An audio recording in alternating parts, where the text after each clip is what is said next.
we got ready for bed, and she's wearing her pajamas, and we're sitting there, and she said, I just don't feel right. You get a lot of that in pregnancy. I don't feel right.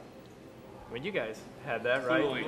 Tell me how you don't feel right. Well, you know, X, Y, Z. Well, honey, I'm sure you'll get over it. What can I do for you? And it was the same deal.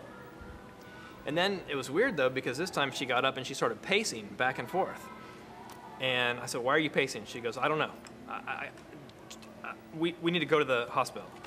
And I said, well, why? What's wrong? And she said, I don't know. I feel like I had this feeling and it just doesn't feel right. So I give her the phone. I give her the phone and she starts talking to the doctor, and she gets this sort of look in her eyes, like this far away look, and I'm looking at her, I'm like, are you okay? And all of a sudden her eyes sort of, they roll up into the back of her head, and she starts having a seizure.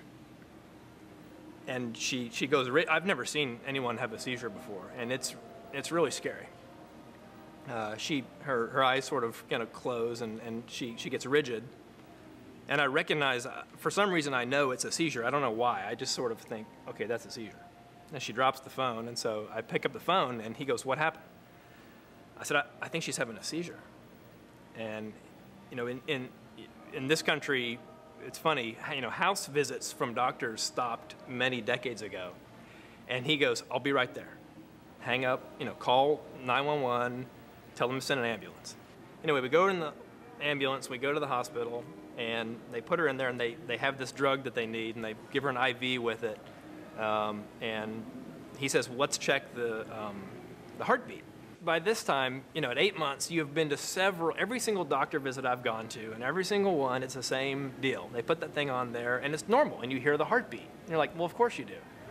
Well, so now he starts getting this thing out, and I'm terrified. Because I'm thinking, well, you know, what if we don't hear a heartbeat?